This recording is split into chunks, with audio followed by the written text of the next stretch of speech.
Labdien, mėly TV eterį žiūrovą. Šiandien mes su Virgi būsime svetiuose. Labdien. Ir bandysim pasirakuoti apie žemaitiškomą iškeravojimą mūsų gimtinėje ir pristatyti būsimą gegužės 6 dieną Kražiuose Žemaičių sueigą.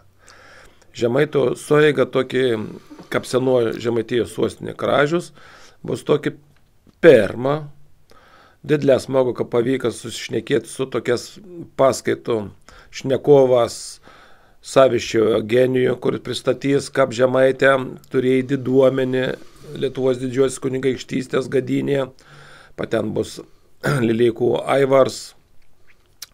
Aišku, kvietam ir Žemaičių kultūros draugijais, Žemaičių kalbos tyrinėtojai džiaugsus, kad pabrėža Juzaps Parokus, kaip Žemaitėms reikia kervuoti savo šnektą, savo kalbą, į savo tartis visas. Gedvilų Antans kalbės apie Karšuvos būtovės, esamą padėtį, apie savo planus. Kerpauskų Kazimiers pristatys jaunėm problemą Žemaitijo, kaip turizmą plėtoti, žemaitiškom pristatyti. Patiem irgi bus pašnekova ir galų gale, kad mes pristatysime, kadangi šįmet yra žirga metą, Šveistienė Rūt pristatys esamų ašvinių Žemaitijo būvį, kikanų beleka, kikanų iššokdėm, ką panusekas keravoti. Tai toks planas yra gegužės 6 dieną, nuo 10 iki 16 valandas, padaryti Žemaičių sueigą per garbingą praeitį į viltingą ateitį.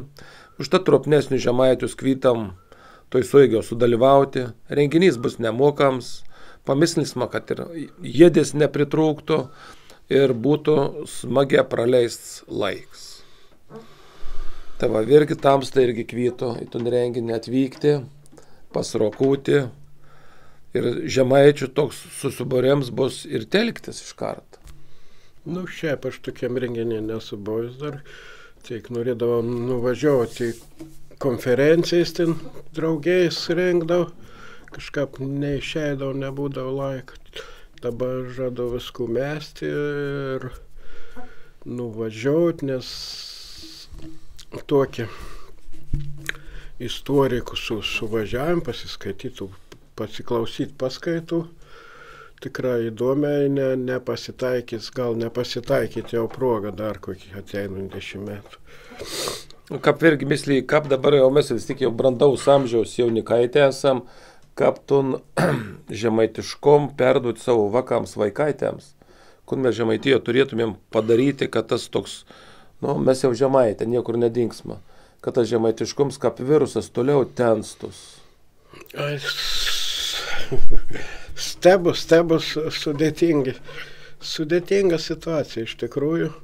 Ir įskiepijams tas lietuviškoms, ir nors iš tikrųjų mes ir esam Lietuvos pilietė, bet jau nuo Smetonos laikų ta Žemaičių tautybė nebebuvo užrašinėjama.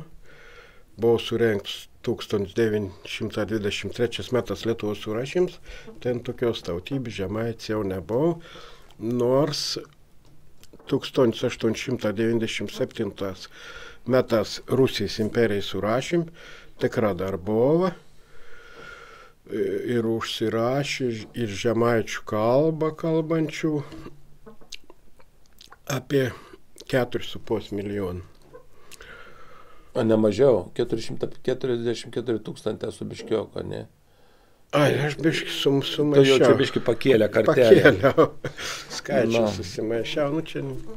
Aš misliu, kai dabar, jeigu būtų liūsas parašėms, kas ir Žemaičių tautybės, kad Lietuvos pilietių dronse koks milijonas užsipeizavot. O dabar per jėgą reikia darytis ir aš dronse galiu pasakyti, buvau nuėjęs į didelę, norėjau, kad mano įrašė pasi atsirastų, kad aš esu Žemaičių tautybės ir metrikacijas biuro darbuotojai niekap, sako, negaliu pamačyti. Aš misliu, kad čia sovietmetį lieka. Matyt, valdžio daug dar sovietmetį palikė motoram, kad anytus Žemaičius nenori vardinti kaip atskirą tautybę. Ten visokius Lenkų, Žydus, Rusus, liūsę anytun daro, o Žemaičių bėj kažką. Ar, kaip sakyti, nebėj, netur akys ar veizuolo. Čia galim tik paspėliuoti, ne? O šiaip tai misliju, kad ten renginį mes skersman, kad ir paieška būtų ir žemaitijai žemės gerbą atsiradėms, žemaitų gimną atsiradėms. Man tenka irgi bendrauti su žemaitų kultūros draugijais vadovas ir buvusias ir dabar esamas. Ir tas dalykas mums, manau, žemaitijoje irgi aktualus.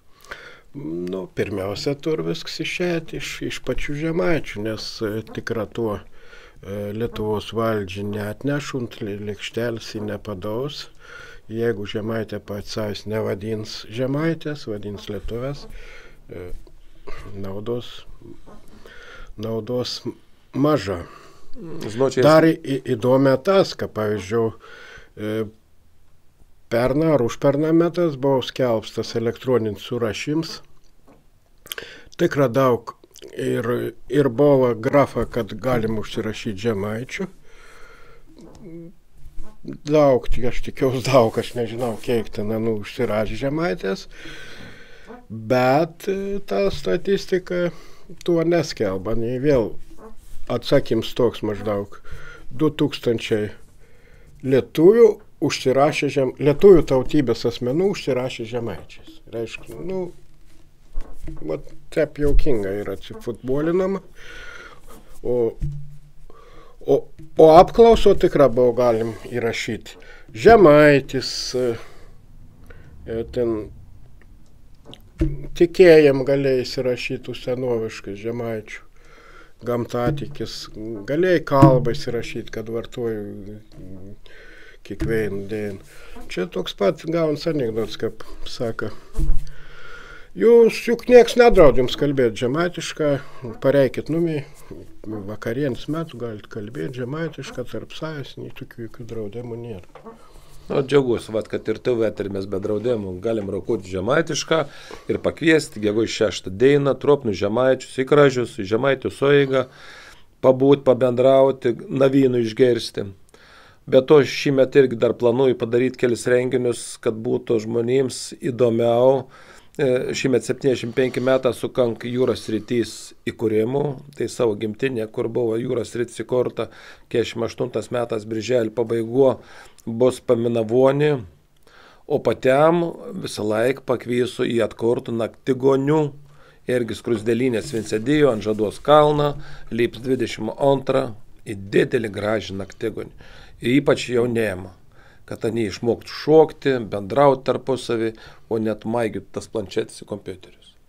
Tai laukam iki susitikimo gegužės 6 dieną ir gyvujam Žemaitę.